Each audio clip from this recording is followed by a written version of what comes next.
was a polynomial in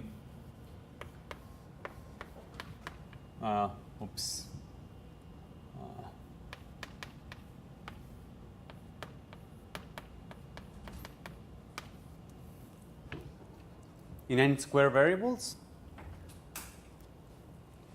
And we had this notion that for each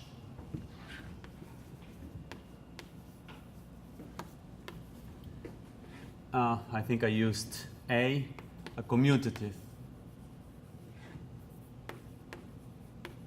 unital associative algebra over the field K, we had this set G of A,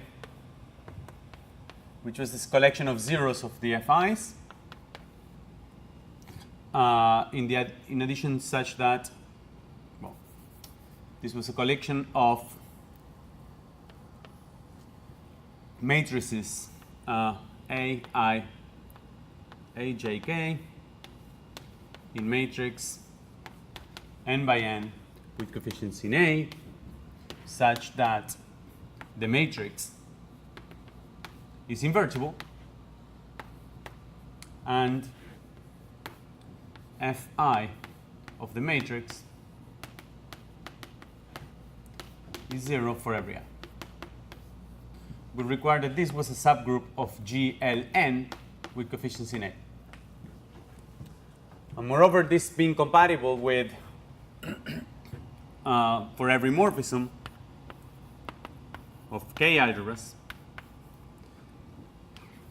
this should give me a morphism of groups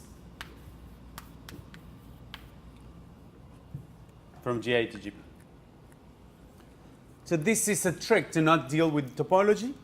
So we could work without ever mentioning perhaps these polynomials or that fixed n. So if we don't require this embedding in GLN, you may get some extra groups. And I'll get to there in a second. So I could define an algebraic group to be a functor from the category of commutative K algebras to the category of groups. So such that for each A, you give me a group, this G of A, and for each morphism, you give me a morphism of groups with some extra condition that had to deal with topology.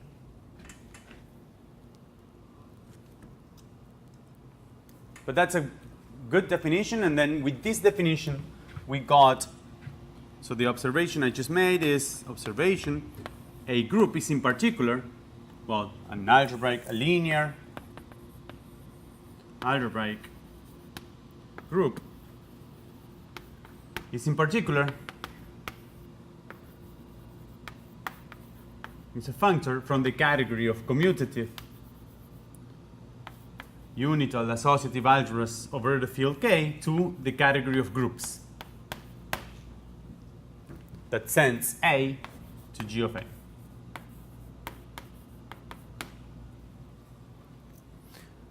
But we also had this construction that given an algebraic group G, we've obtained a Lie algebra, Lie of G. Let me call this G. This is a K vector space. This is a Lie algebra over the field K. And remember, this was obtained, this was defined as the set of matrices n by n with coefficients in K such that the identity n by n plus epsilon times x belongs to the group G of this commutative associative unital algebra. And this is a sub-Lie algebra of G, L, N, K. So this gives us a functor from the category of groups to the category of Lie algebras. So this is functorial.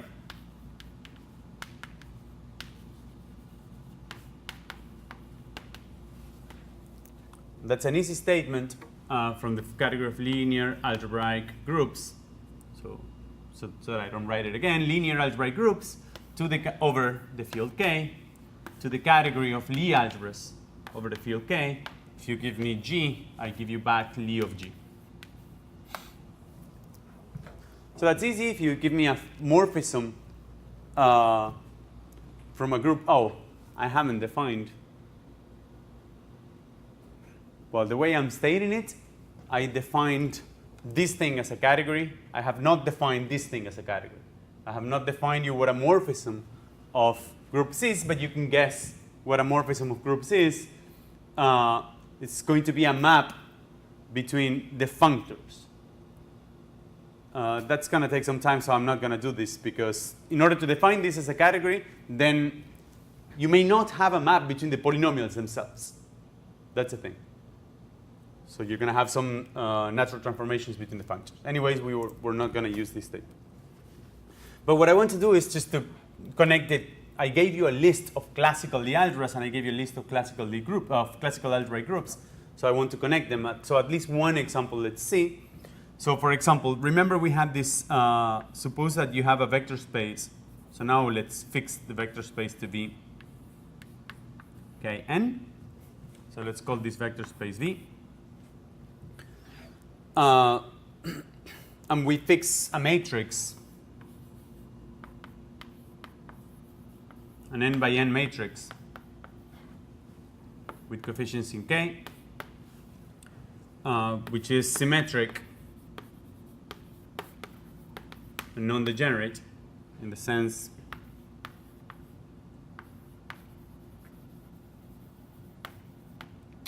in the following sense is that this matrix B determines an inner product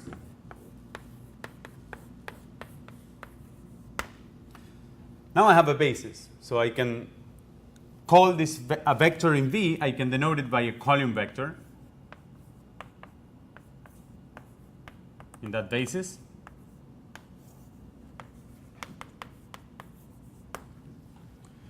And if you give me V and W, oops, you can send this thing to W transpose B V. Okay.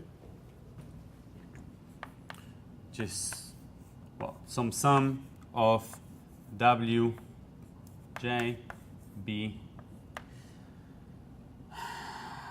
the other way around, Wi, Bij, Vj, and this is sum over I and j from 1 to n.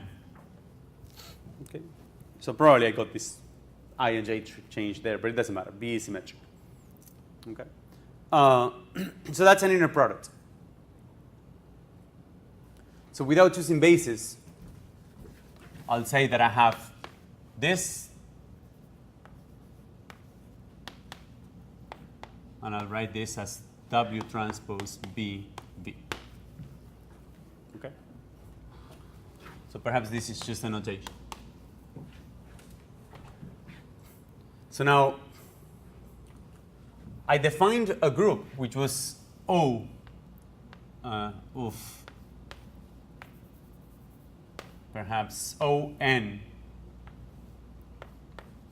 depending on this matrix B, to be given by polynomials is the group given by the polynomial equations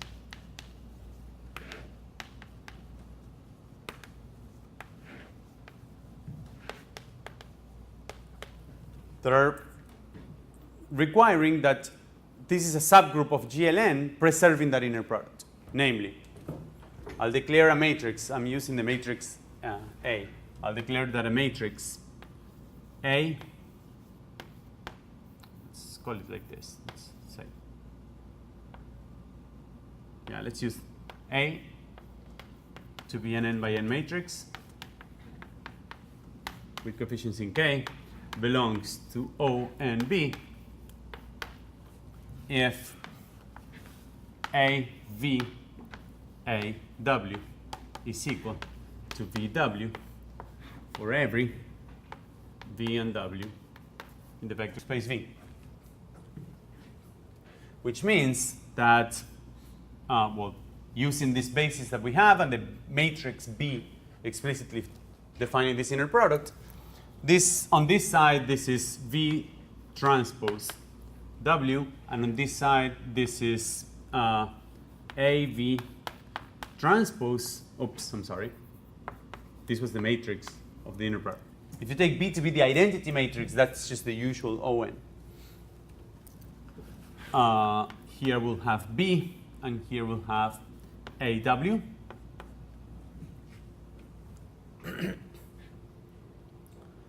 And this is the same thing as V transpose A, B, A, W. A transpose. And this is true for every V and W.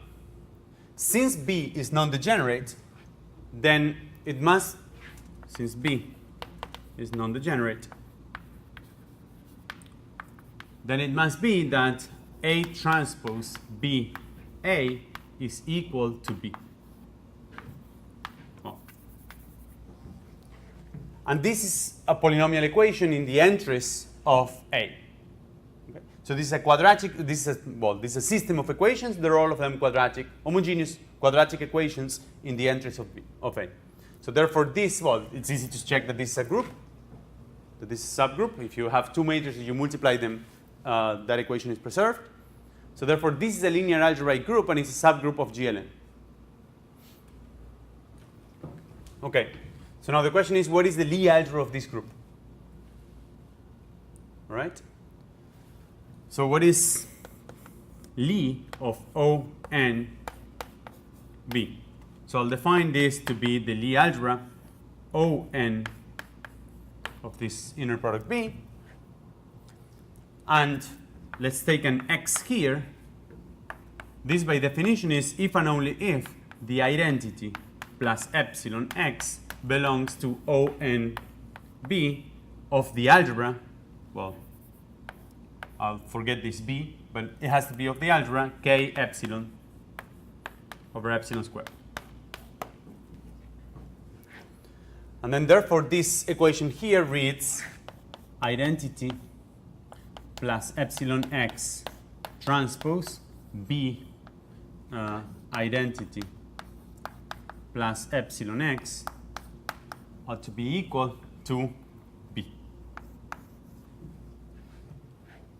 Okay? Which let's continue here. So this is B plus, right? So the coefficient without any epsilon is just identity times B times identity, identity transpose, which is the identity. And now the coefficient with epsilon is X transpose B times identity plus B times X. And this ought to be equal to B. And this is if and only if X transpose B plus B X is equal to 0. Okay?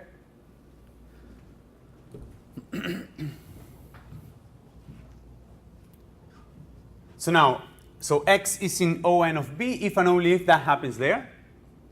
But remember that B is equals to its transpose because B was symmetric.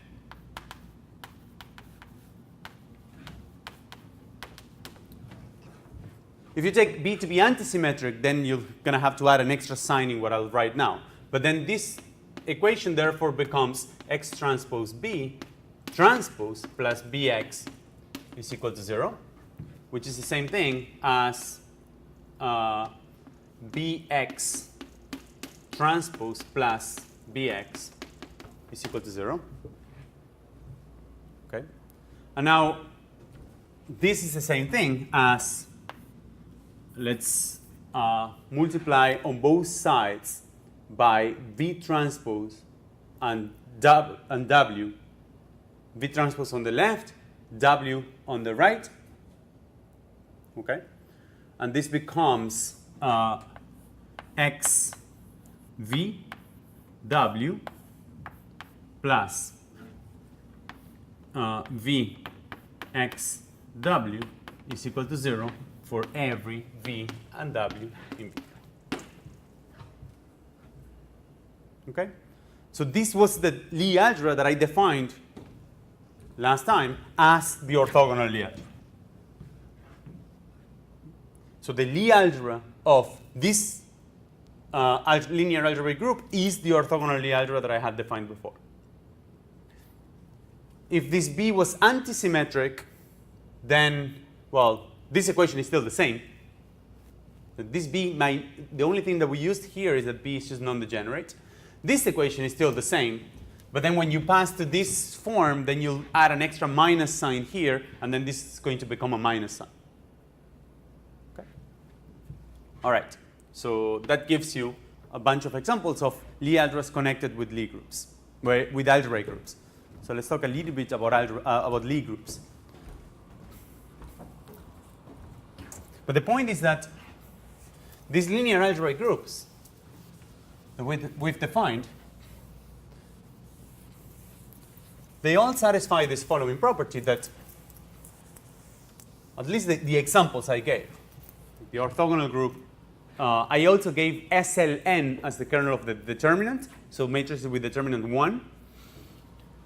And they all satisfy the property that G of the complex numbers, or G of the real numbers, but G of the complex numbers is a smooth complex manifold. In addition, it's a submanifold of GLN of C.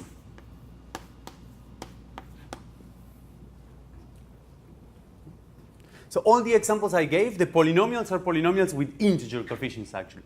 Except these cases where B, so if you take B to be a matrix, but instead of an n by n matrix with coefficients in k, take it to be with integer coefficients, right? So that the polynomials are defined over Z, then it makes sense to talk about GLN C. Because C is a Z algebra. So they're all smooth. So for that, you need to, how do we check that these are smooth? I mean, they are defined to be the kernel of a bunch of polynomials. So what I need to check is that the differentials of those polynomials are not 0 all at the same time. That was the inverse function theorem. So that's actually non-trivial that with the definition I gave, you're going to find that every group is smooth. But the examples I gave, they're all smooth, they're clearly smooth. So that's another definition of not what a group is, but what a Lie group is. Definition: a complex or real, respectively, real Lie group is a complex manifold, in particular smooth,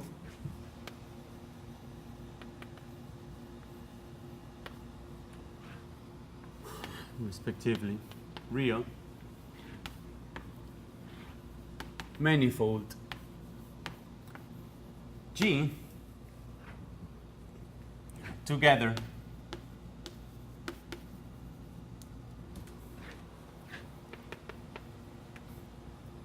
with a morphism with a smooth map, with two smooth maps. Let me write it as 3 smooth maps.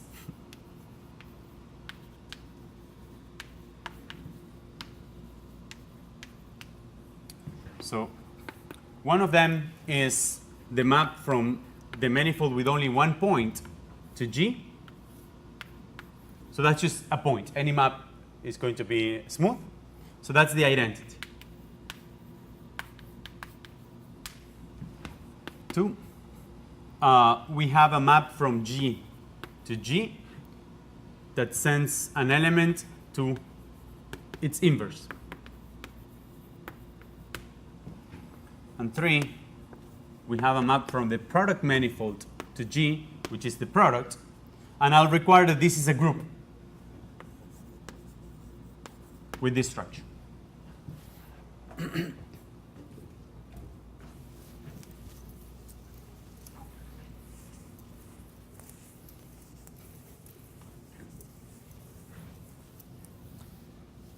So a Lie group is a group in the category of smooth manifolds, by definition. So now, given a linear algebraic group defined over C, so if G is a linear algebraic group defined over C, then G of C is a Lie group, is a complex Lie group.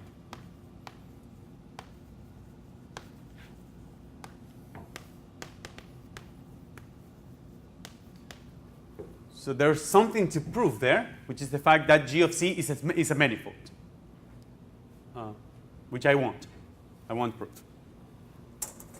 So you need to check that with the definitions I gave, then you cannot have something singular. But the examples I gave, they're all of this form. The same thing for over the real numbers, then you're going to have a real number. Actually, if you have a linear algebraic group over the real numbers, then you obtain two Lie groups. One is the complex Lie group, and the other one is the real Lie group. Because you can evaluate your linear algebraic group with coefficients in C, in R, or whatever algebra over the real numbers that you want. So examples of this, of different Lie groups that you get, is SLNR, which is inside of SLNC. From the point of view of linear algebraic groups, this had to do with the fact that you have a morphism of algebras from R to C. N by N matrices with real coefficients of determinant 1 are N by N matrices with complex coefficients and determinant 1. And this is a morphism of groups.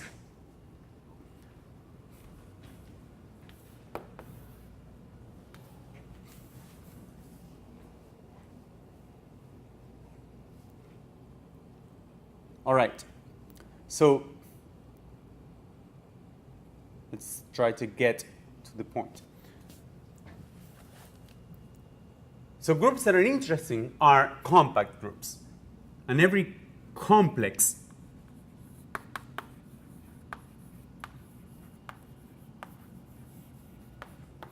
Lie group has a maximal compact real subgroup.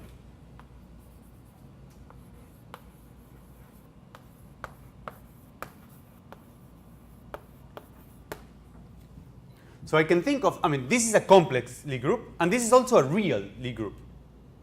So as a manifold, this is a manifold, this is a real manifold. It's also a complex manifold, but it's a real manifold.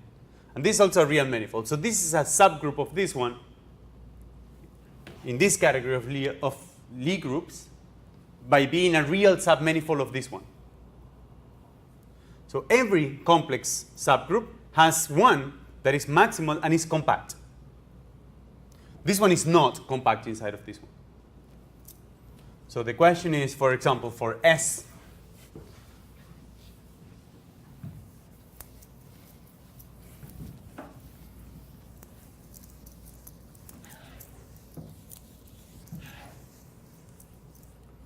for SLNC, inside of this one, there is a maximal compact real subgroup, which is SUN. Well, let me write it like this. SUN, and this consists of X, which are matrices, N by N, with coefficients in the complex numbers, such that the determinant of X is 1, and X times X transpose and conjugated is the identity. So that's a subgroup. It's clear that this is compact. It's not entirely trivial to prove that this is a maximal compact subgroup of this one. So again, this is defined in terms of complex matrices, but this is a real manifold. This is not a complex manifold. Right? The example is when n is equal to 2, SL2C has inside two groups on the one hand, we have SL2R, and on the other hand, we have SU2. So how are these groups as manifolds? Just what is the topology of these spaces? So SU2 consists of 2 by 2 matrices over the complex numbers with determinant 1 and, well, this extra equation. So if you write down this equation as 2 rows, you're going to find out that what you have is just 2 norm 1 vectors. So this, as a manifold, is the 3-dimensional sphere. So that's an easy exercise. So this is as a manifold, as real smooth manifold.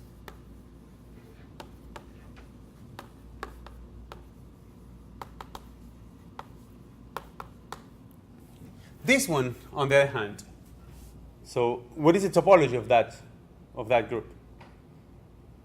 How is it SL2R as a manifold? So what's the dimension of this manifold? Okay, so this is given as the set of zeros of one polynomial inside of 4 variables. So I write this as X, the matrix XY, ZW. Then this is given as XW minus ZY is equal to 1. Or if you wish, minus 1 is equal to 0. So this has dimension 3. So this is a 3-dimensional real submanifold of this one, of SL2C. And SL2C is a 3-dimensional complex manifold. So it's a 6-dimensional real manifold. Okay. So this is also a 3-dimensional manifold, but these two are not isomorphic. You can easily see that this one is non-compact. But I want to know what is the topology of this. So what's the topology of the set of zeros of this polynomial?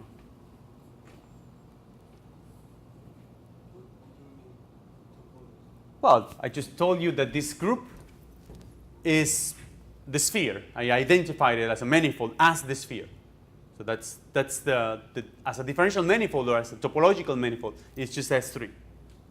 So now, what is this group as a manifold? What's the form of that group?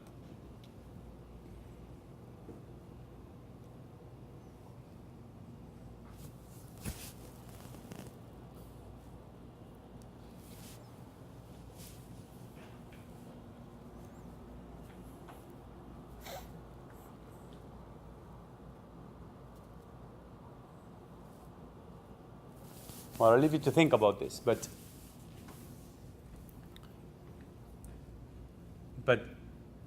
one thing you can easily check is that GL2R is open. It's a set of all matrices that are invertible, so the determinant is non-zero inside of a 4-dimensional space. And GL2R is just the real numbers, right? So just choose either determinant 1 or determinant minus 1 and just multiply by a positive real number. Right? So any matrix, invertible matrix, is a matrix from SL2R or a matrix with determinant minus 1 multiplied by a positive real number. So that gives you more or less the topology of GL2R, knowing what the topology of SL2R is. Now the question is, what is the topology of SL2R?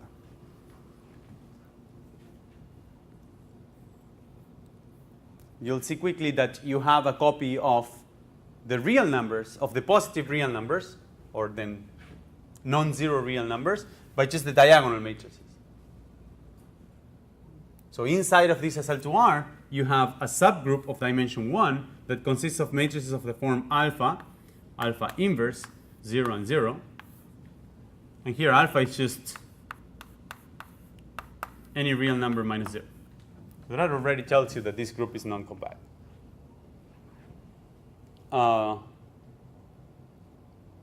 What else? Well, I'll leave you to think about this. But these two are not the same, clearly not the same. Why I'm talking about these things? Because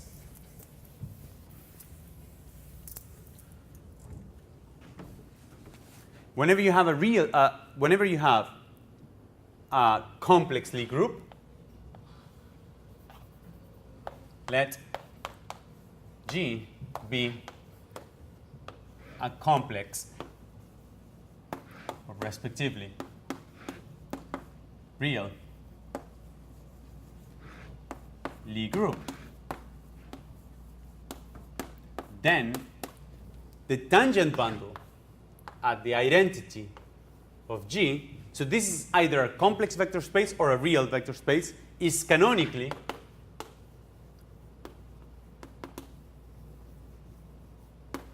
a complex, or respectively real, Lie algebra.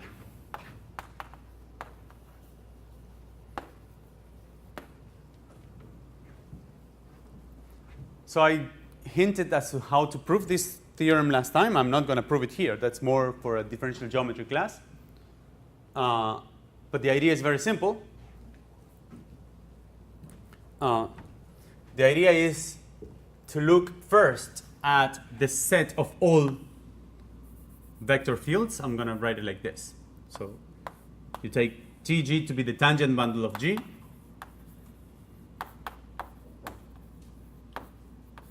So this is a vector bundle. It's either a complex vector bundle or a real vector bundle, depending on which context you are. And then you look at smooth sections of this bundle over all of G. So these are all the vector fields in X. In G. And G acts in this space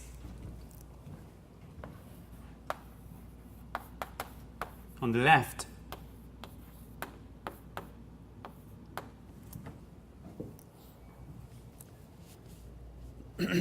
so the action is because G acts on the left on G.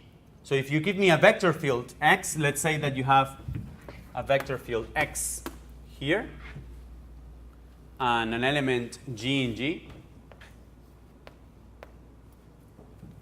Well, there's several ways of writing this, but you could say, for example, that X at the point, well, G of X at the point H, you declare it to be X at the point GH. I'm probably missing what's the side that I need to, I'm very, very, very informal. There's several ways of defining what that action is. But the point is that this action preserves the Lie bracket. So there's two statements to make. One statement is that this is a Lie algebra. This is for any manifold. It doesn't need to be G a Lie group. For any manifold, vector fields are a Lie algebra.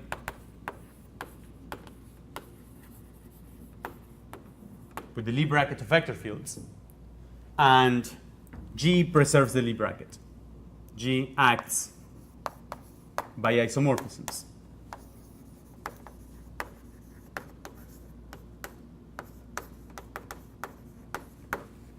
Of this Lie algebra.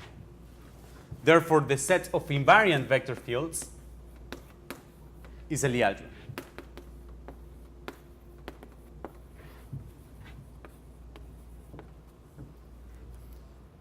And you can check that this set of invariant vector fields is isomorphic to, well, if G is connected at least, is isomorphic to this vector space. Because any invariant vector field, you just restrict to the identity and it gives you a vector there, and then the opposite way around, you just translate by this equation. You define, given a vector here, you define a vector field at every other point with this equation. Okay, so that gives you what the Lie algebra of a Lie group is. But the point is that now we have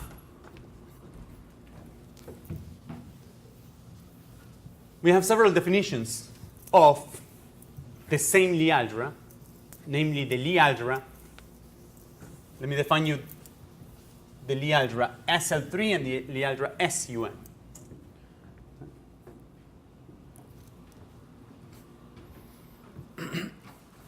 So the first condition is the following. So notice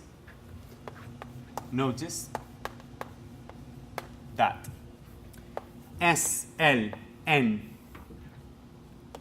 is a real, well, this is over Z. This is a linear algebraic group. This is over Z. The polynomials that are defined there is just the determinant that has coefficients over Z, but in particular over the real numbers. SUN, and you can take it over C as well, but SUN is also a linear algebraic group over the real numbers. So that's a little bit tricky, right? Well, I'm sorry. Let me not write. I'm saying something silly. I don't want to say a linear algebraic group. It's a Lie group. It's a Lie group over the real numbers. But now this SLN also gives me a Lie group over the real numbers. But as a linear algebraic group, this gives me a Lie algebra. And the Lie algebra of this one, we've already checked. This is SLN, which is n by n matrices, real matrices, with trace 0. Actually, I'm not really sure if I checked it, but then let's check it. We'll check it in a second.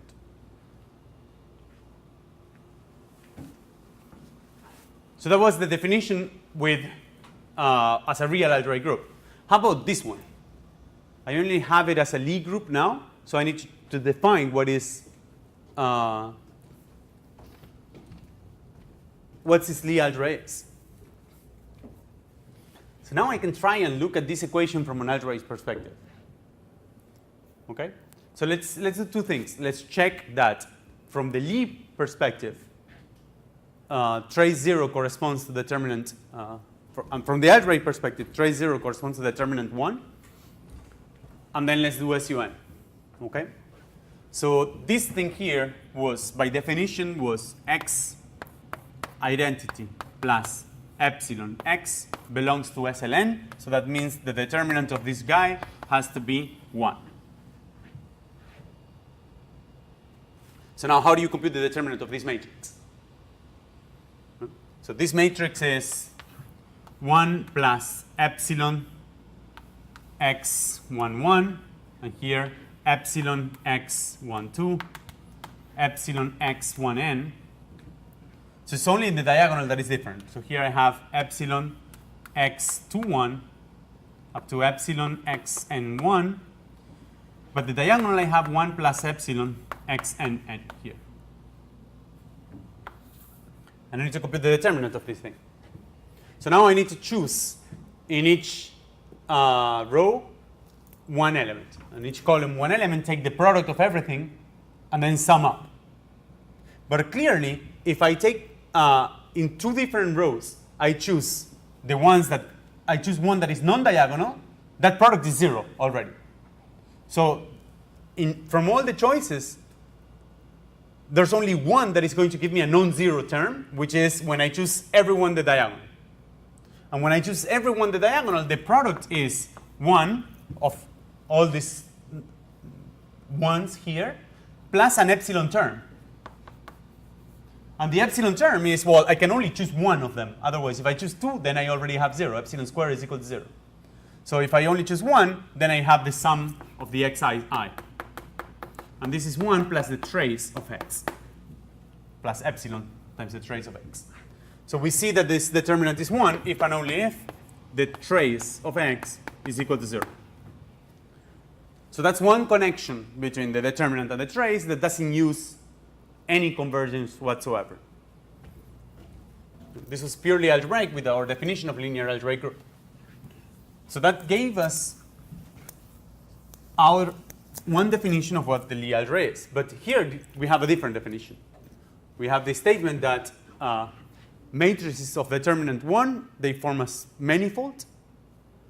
And its Lie algebra, I should consider this as the tangent bundle at one point. And I want to identify why is it that the Lie algebra with this definition consists of trace equal to 0 matrices. And that's a question for you. So the way that goes is that you have a map from your Lie algebra, let's say that G is the Lie algebra of your Lie group G. Let's suppose that these are real groups. So then there is an exponential map from G to G, which is defined as follows. So if you give me an X here, here you have your manifold, here you have your point, and so this is the identity. Here you have your tangent vector x. By definition, that was an element of your Lie algebra. And now for every t, what you can do is just write a curve on this group G, right, whose tangent vector, so its velocity vector of that curve at the point the identity is this x. So that's solving a differential equation. There's a unique solution to that differential equation, at least locally near E. Okay? So what you do is now, well, you move around that curve at distance 1, and that gives you a point in your group G. So that's an exponential map from G to G. Actually, you have a map, if you wish. This guy is a curve for every t. So now this is a map from R that depends on this point x to G, right? So which is this curve here.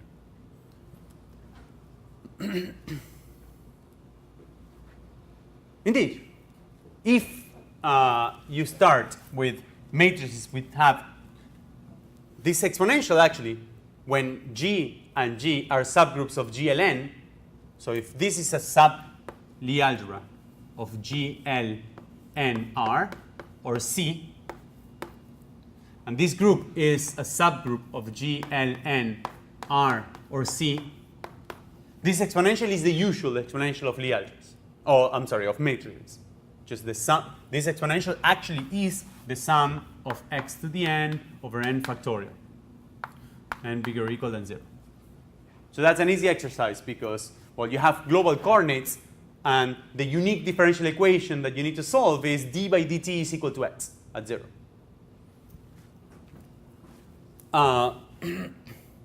So that is the exponential of x. It coincides with the usual exponential. That's why that map is called the exponential. All right, but now the point is that x has trace 0 if and only if the exponential of x, the determinant of the exponential of x is 1.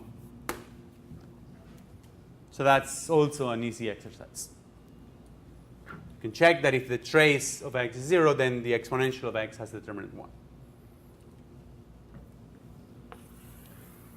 Now, since the dimension of the Lie algebra is the dimension of G by definition, this tangent bundle has the same dimension as G, that tells you immediately that matrices with trace 0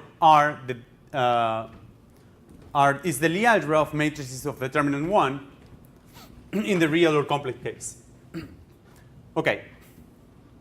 So now how about SUN? What is the Lie algebra of SUN? So let's define SUN to be the Lie algebra of the group SUN. So now this is a real Lie group. There's no complex version of this.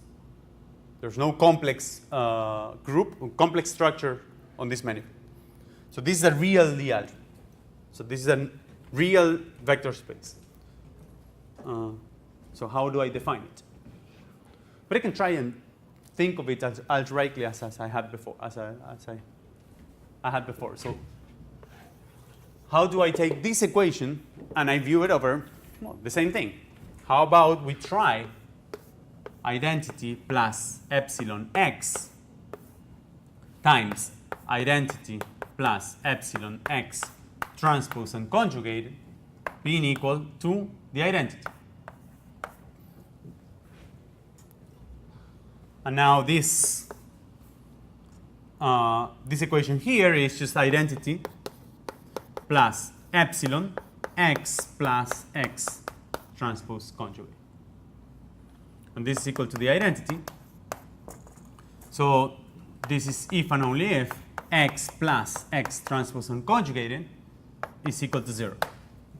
Now a simple exercise is that the same argument also works in the differential geometric setting. Namely, if you have a matrix that is that satisfies this equation, in the real case, it just means x plus its transpose, if I didn't have this conjugation.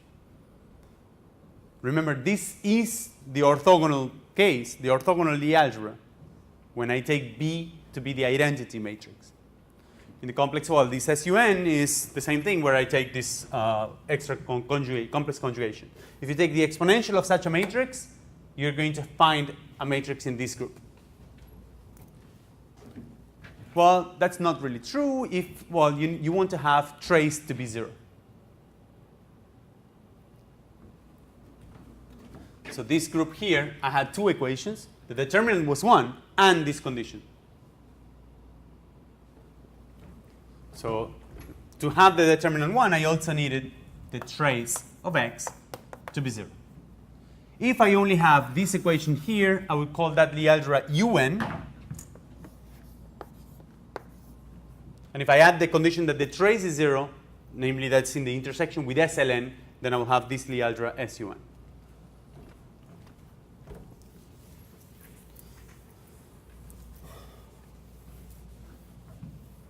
Then again, why is it that I didn't want to define it yet as a linear algebraic group? Let's suppose that I want to define this group as a linear algebraic group. What is the problem that I have? I mean, how are these equations polynomial? Are these equations polynomial or not in the interest of x? They are. This is just, again, it's a quadratic equation in the interest of x. The slight problem is that x is an n by n matrix with coefficients in the complex numbers. My group is not a complex group. So this is not going to be a subgroup of GLN-C in the sense that I defined, because this is not a polynomial equations in the interest of x as complex guys. Conjugation is not defined over the C. This is defined over R. So in order to do this, what I need to realize is that this is inside of, I need to identify n by n matrices with C with 2n by 2n matrices with coefficients in R.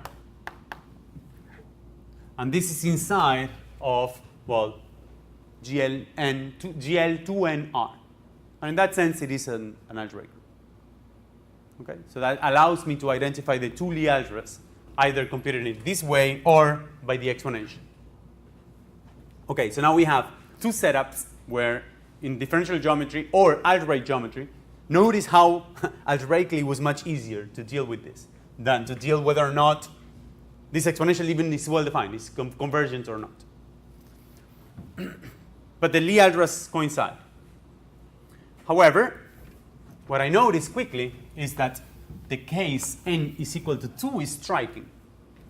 So in the case n is equal to 2, which is the simplest case, for n is equal to 1, SL1 doesn't make any sense, and it's just the identity, and SU1 doesn't make any sense. But for n is equal to 2, we have the Lie group SL2C, whose Lie algebra is SL2C, 2 by 2 matrices with complex coefficients and trace 0. But we have inside of these two subgroups, SL2R and SU2, whose Lie algebras are SL2R, 2 by 2 matrices with trace 0, or this Lie algebra, SU2. 2 by 2 matrices with complex coefficients satisfying this this condition here. Okay? Plus the trace being 0. I claim that these two are canonically isomorphic. These two groups are not the same.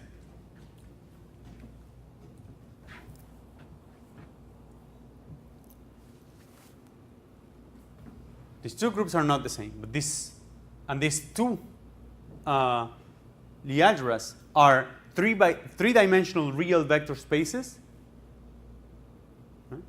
We have the bracket here that is just the commutator. The bracket here that is just the commutator. And I'll leave you as an exercise to check that these two Lie algebras are isomorphic. Actually, as both of them are isomorphic to the following structure, you look at R3. So as vector spaces, they're three-dimensional vector spaces. So they have to be R3. And in R3, you have an operation that is the cross product. Once that you choose a volume form in R3, you have a well-defined cross product of vectors. So this cross product is Q-symmetric. And it satisfies the Jacobi condition. So the R3 with its cross product is the Lie bracket, and these three spaces are isomorphic as the algebras.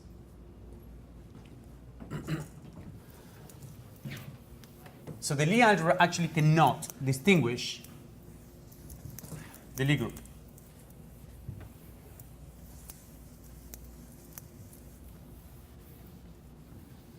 So from a Lie group, I can go to a Lie algebra, but from two different Lie groups, I may go to the same Lie algebra.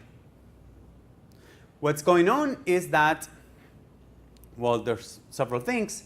From a Lie algebra, there's a unique connected and simply connected Lie group on top of it. For example, that's an obvious case that from two different groups you may get the same Lie algebra is what happens if your group is not connected. So if instead of looking at matrices which have determinant 1, you look at matrices whose determinant just has norm 1, so you just forget about the determinant being 1. Well, let's not get there.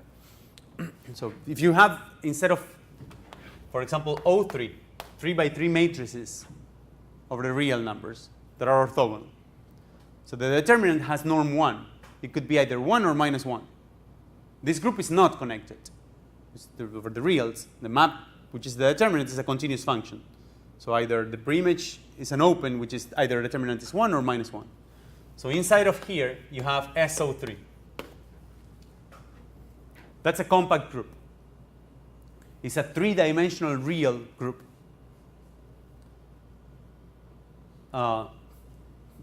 Okay. And it's an open inside of this group.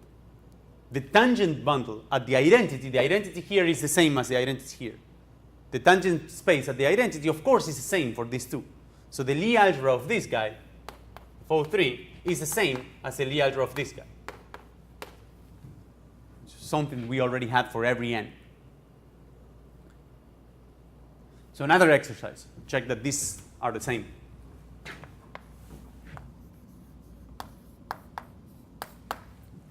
These three Lie algebras are the same. These are very different groups, although this is compact.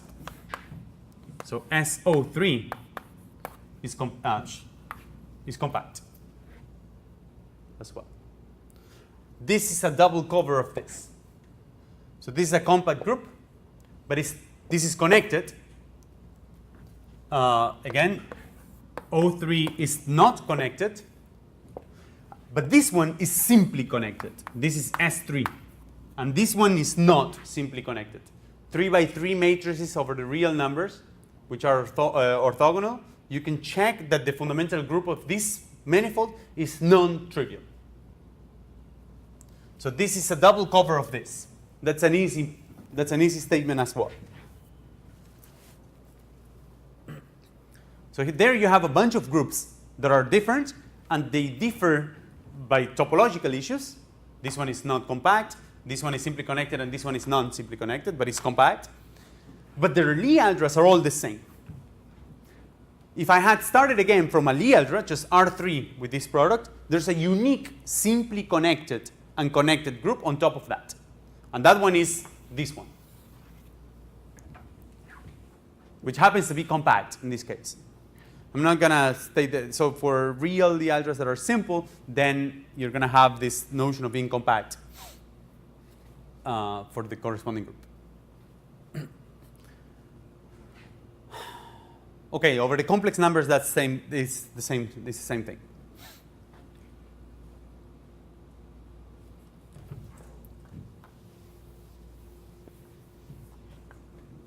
let me just do some couple of more things, and then we'll be done with what I wanted to say today. So suppose G is a real Lie algebra. Well, it's a Lie algebra over the field K.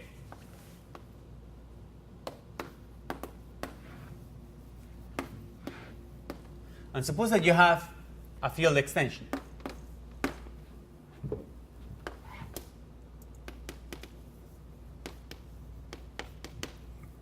Then you can take this tensor product. These are both are K vector spaces. So now this is a tensor product in the category of K vector spaces. But now this guy is a K vector space. And of course, the Lie bracket defined in G extends K linearly to a Lie bracket on that vector space. So this thing here is a K Lie algebra.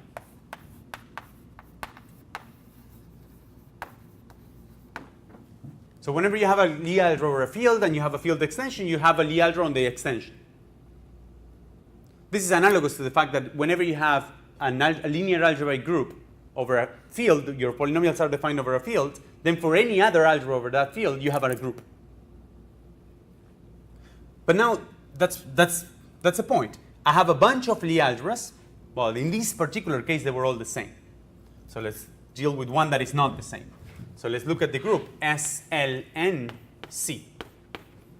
This group has inside SLNR, which is non-compact, and it has the group inside SUN. And now these two are not the same whenever n is not. I'm sorry. These are never the same. But their Lie algebras are SLNR, matrices with trace 0, and SUN is the Lie algebra of this, and these two are not the same when n is non-2. So for n is equal to 2, these Lie algebras are the same. But for n different than 2, these Lie algebras are actually different as real Lie algebras. But the Lie algebra of this one is SLNC. N by n matrices with trace 0. I don't have any other version of SLNC. There's no complex version of SUN, if you wish. So now the point is that these two Lie algebras are real Lie algebras, and I can put the reals inside of the complex, and it turns out that this guy here is isomorphic to SLNR tensor over the real numbers with C, and this is isomorphic to SUN tensor over the real numbers with C. So that's another nice feature, that you may have two things that are different over the real numbers, and they become the same over the complex numbers. If you think a little bit about vector bundles, this is what's called a trivialization. You may have two things that are different globally, but then once you just restrict to some open set, then they become trivial. Every two vector bundles locally are the same, they're trivial. The rank is the only invariant.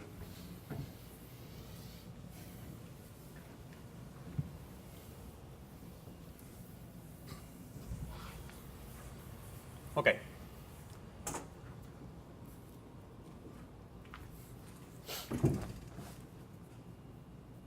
All right.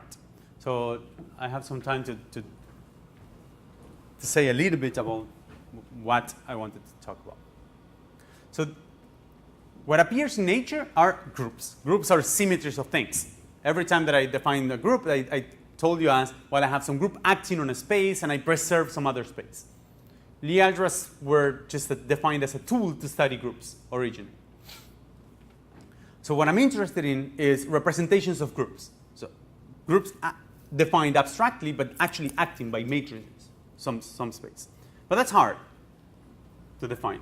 What I'd like what it's easier is to define representation of Lie algebras. And I already defined what a representation of a Lie algebra is.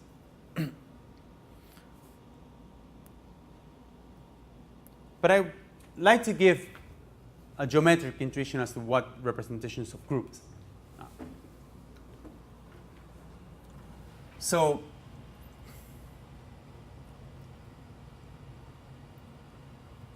yeah, perhaps.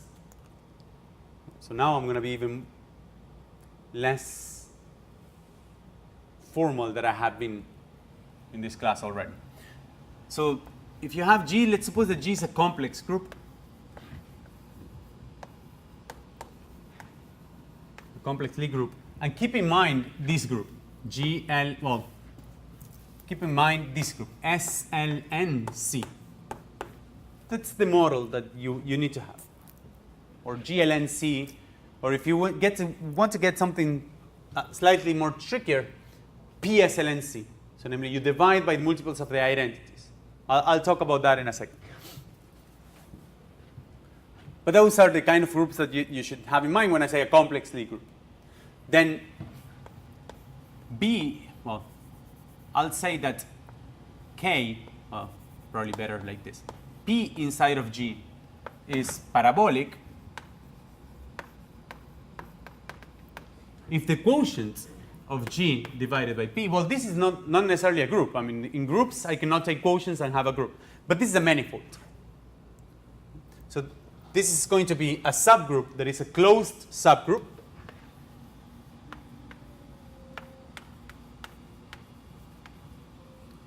If you're doing manifolds with Luis, probably he proved that that guarantees that this quotient is going to be a manifold. That guarantees that the equivalence relation of being in the same orbit is an open relation, so that this is a Hausdorff quotient.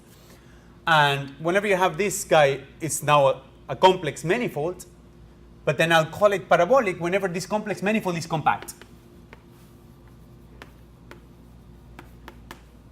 For example, the identity subgroup is not parabolic because SLN is not a compact manifold. SLN is parabolic because the quotient is just a point, which is compact. So the larger P, the more chances that this is a compact manifold. Okay? So there's a minimal one that makes this a compact group.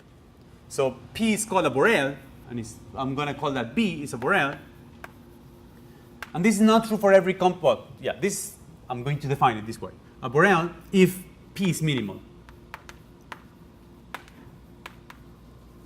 So the minimal one that makes this quotient compact. Okay?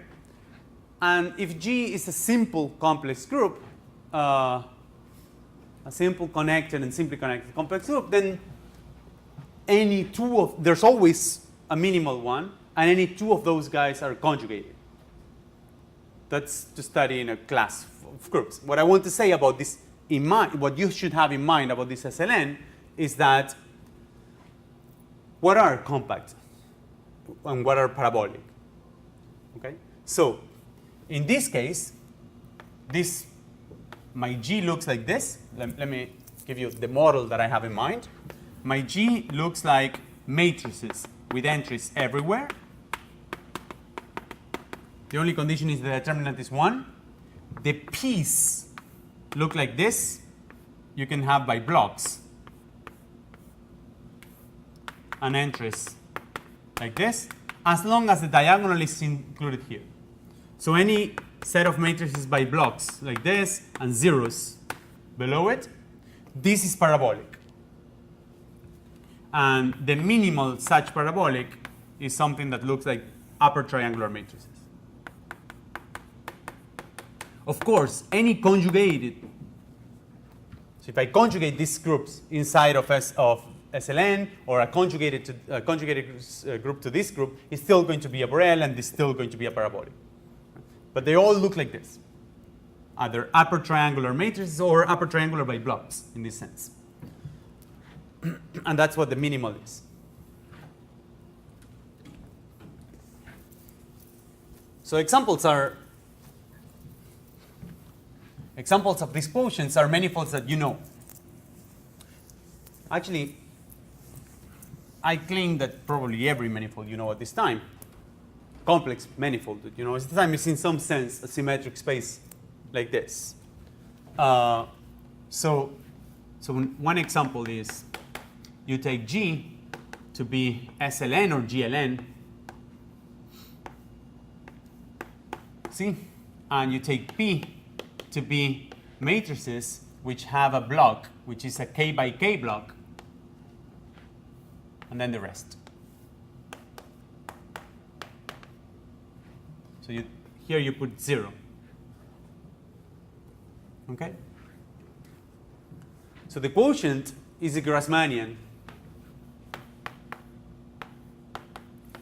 Is the Grassmannian of K vector spaces inside of Cn. That's a simple exercise. Actually, you might have done it already if you define what the Grassmannian is. Another example, which is essentially a definition, is in G is SLN.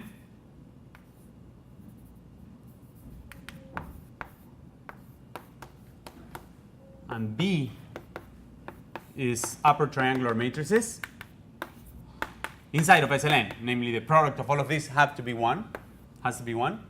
Then the quotient of G divided by B is what is known as the flag manifold.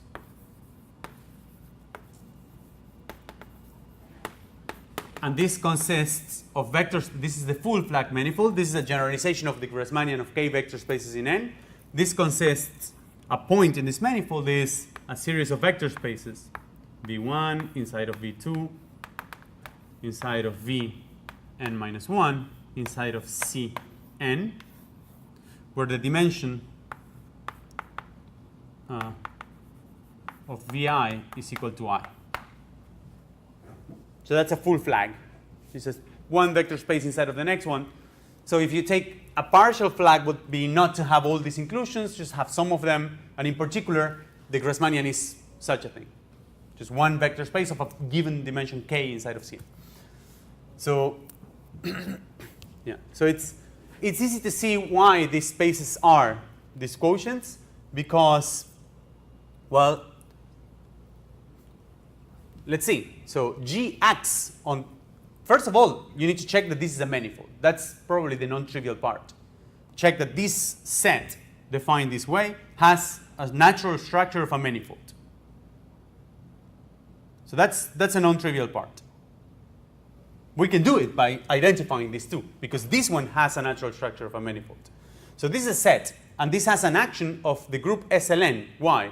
If you give me this bunch of vector spaces, what you do is you act by SLN on each one of these vector spaces. Of course, this is going to send a flag to another flag. This action is transitive. You can check that any two flags are connected by an element of SLN. This you can do by just extending a basis for each one of these vector spaces to the next one. So the action of SLN on this flag manifold is transitive. And now you need to look at what is the stabilizer of a point. Just grab one flag, for example, the flag that has the first vector, so C times E1, inside of C times E1 plus C times E2, and so forth. So Vi, you define it to be the sum of C times Ej from j is equal to 1 up to I. And the stabilizer of this flag actually is something like this. Because it has to be a matrix that preserves this space, so therefore it has zeros below the diagonal. It preserves this space, so therefore E2 has to be to go to a combination of the previous two, and so forth. So that's why this identification, and that's why this space is a manifold. The beauty of this is that this way we found that this space is a complex manifold. By definition, both of these groups are complex manifolds. So this is a complex manifold. What is not obvious from this definition is that this is compact. So why is this compact?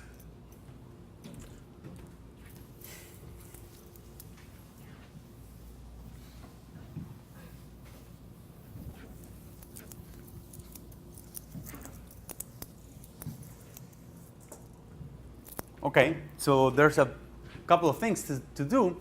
Is that G has inside some subgroup K, where K is the maximal compact subgroup.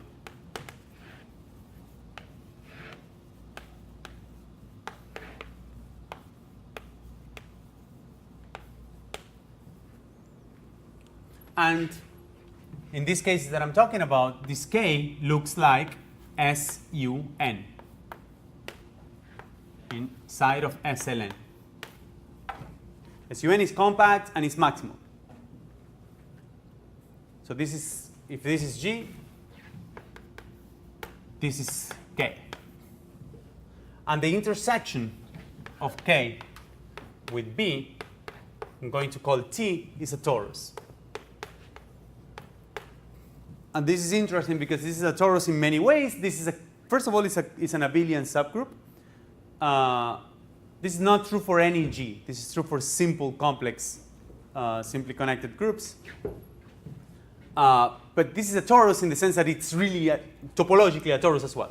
This is S1 cross S1 cross S1 n times. So that requires some proof. In this particular case, it's trivial because B is upper triangular matrices, and out of these matrices, the intersection, which ones are the ones that this times this complex conjugate is the identity, you easily check that whatever, it has to be diagonal. And if it has to be diagonal, then the fact that the determinant is 1 and that this is a unitary matrix, right? It says that each one of these guys has to have norm 1. So now complex numbers of norm 1, that's S1.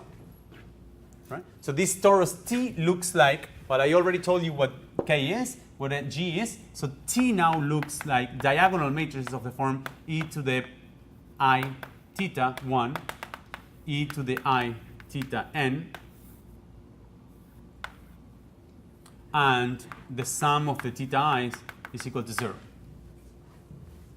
Okay?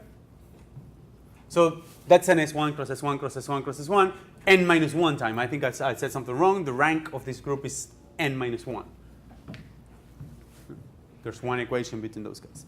All right, so, but what we see from this example is that G mod B, just whatever has a name, probably the first isomorphism theorem or whatever it is isomorphic to K mod T. And this side of this equation told me that the flag manifold is a complex manifold. And this side of the equation, it tells me that it's a compact manifold. So now why this is an isomorphism, I'll leave you to think about it. Because clearly you have a map from here to here, which is the embedding of K inside of G. But now you need to check why this is an isomorphism. And that's true for any G, like that. Okay. So one particular example is the flag variety, or the Grassmannian, which is the only non-trivial example we'll see, is the case n is equal to 2. Then there's no other choice. Parabolic is the same as Borel, and it's just upper triangular matrices. And it's just one V1 inside of C2. So that's a one-dimensional vector space inside of C2.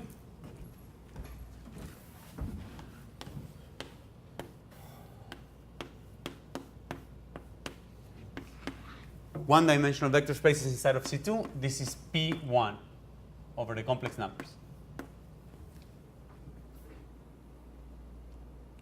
But the other side of that equality there tells me that this is the same thing as K mod T. K mod T is SU2, which is the maximal compact inside of SL2, divided by S1, which is the torus. There's one copy of the torus. So this equality is telling me that P1 can be written as a quotient of S3 by S1. SU2, remember, was the 3 sphere. So this means that we have a map from S3 to CP1. I'm using P1C and CP1, I guess, depends on algebra geometry or differential geometry. This and these are the same thing. And the fiber is S1. So I urge you to write this map, what this map is. This is known as the Hopf. This thing here is isomorphic to S2, and this is known as the Hopf fibration.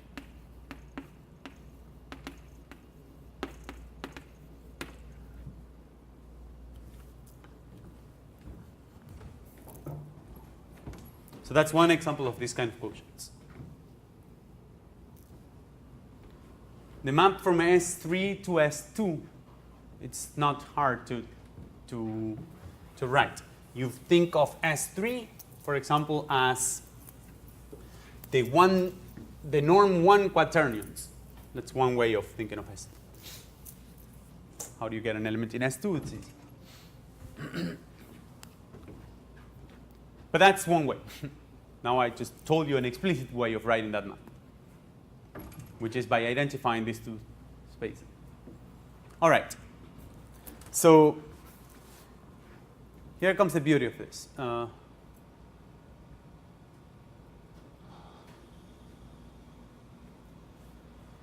So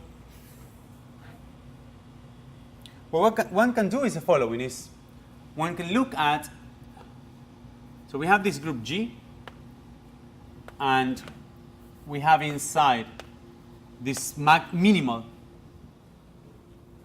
parabolic, which is this Borel, right? So such that the quotient is compact. So therefore, we have this quotient manifold. This manifold is always called the flag variety. It doesn't matter which group you're looking at. So if your group, for example, G, instead of being SLN, was SPN, symplectic group, then this would be, well, you're going to be looking at Lagrangian flags. So flags compatible with some symplectic structure somewhere. All right, so this is a complex manifold. And what I'd like to look at is line bundles. So let L be a line bundle.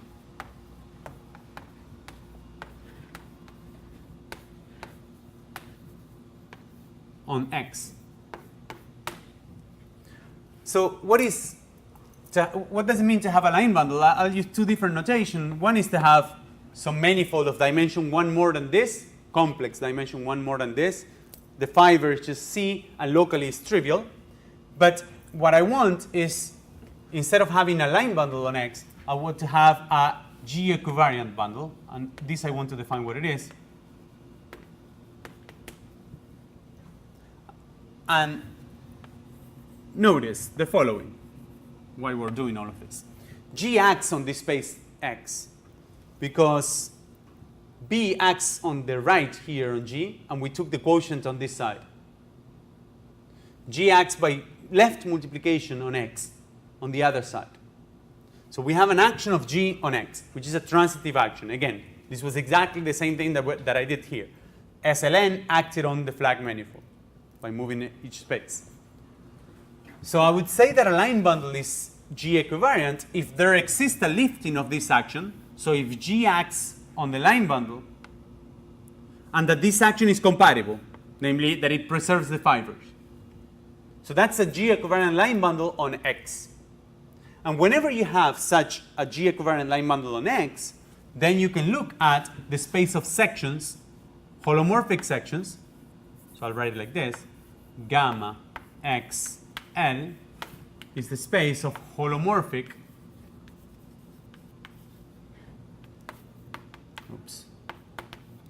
sections of L.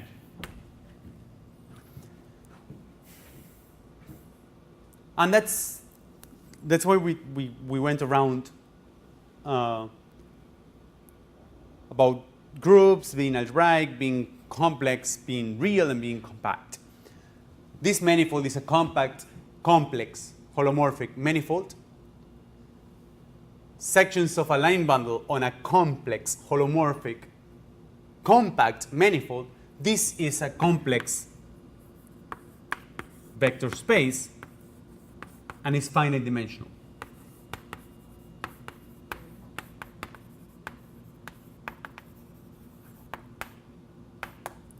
This is just another version of the fact that on a compact manifold, there are no functions besides the constant. had I only looked at real manifolds, real groups, etc., and I did the same construction, I would have found an infinite dimensional space, which is a space of all smooth sections, and I have partition of unity over the real numbers. So this makes this space of holomorphic sections a finite dimensional vector space over the complex numbers. And G acts on sections. I took an action of G on L. So G acts here. So this gives me a representation from line bundles like this. This thing here is not only a C vector space, but is a representation of my group.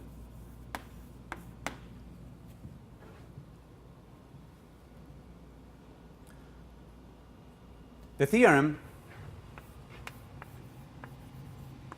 it goes by many names. So I'll just say, I mean, there are different versions and different flavors for this theorem. Can go by Borel, Weil, Bott, Beilinson, and Bernstein. But the statement somehow, what I want to make is, what I want to state here, you study elsewhere, is that every irreducible, finite dimensional representation of G appears this way.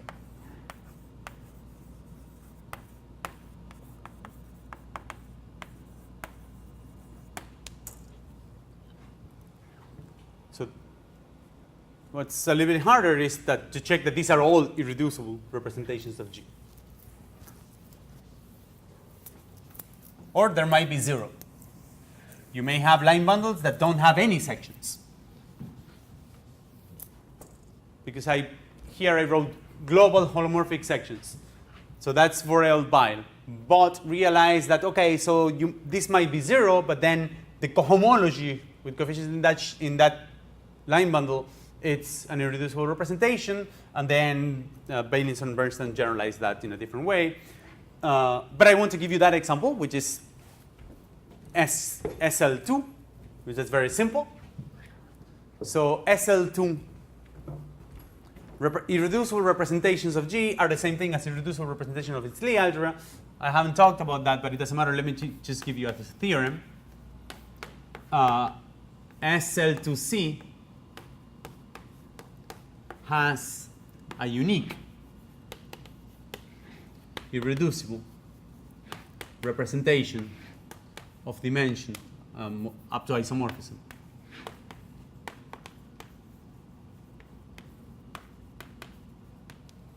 Of dimension n for every n bigger or equal than 1.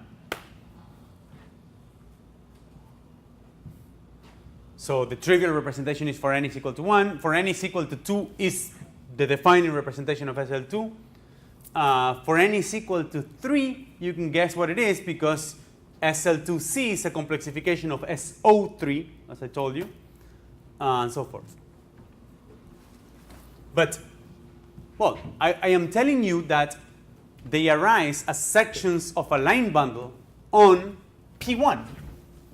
This is, for SL2, this is X. It's just P1. And if you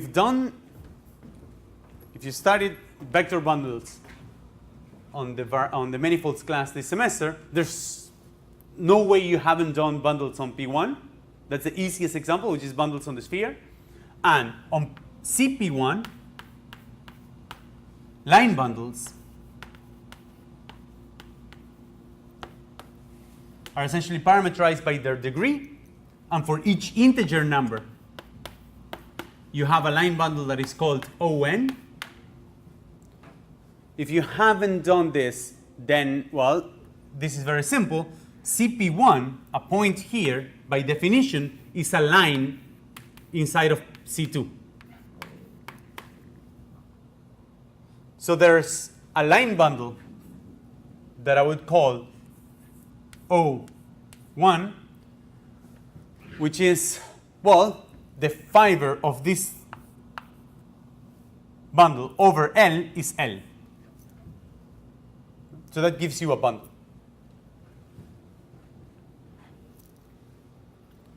Actually, probably want to call this guy O minus 1.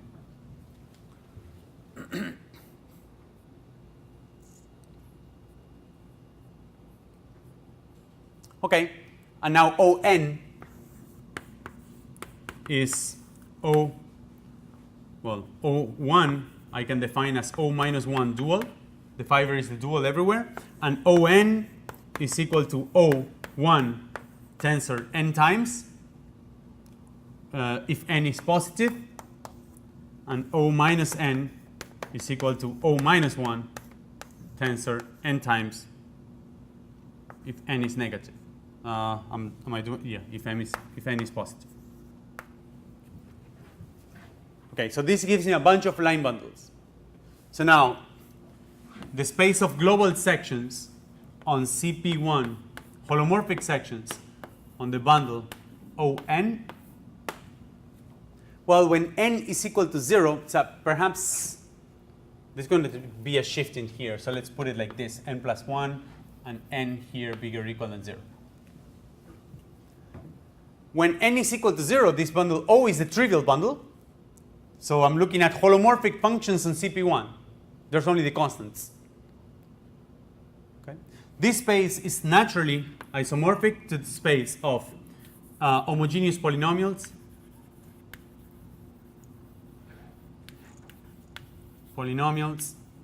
of degree n in two variables.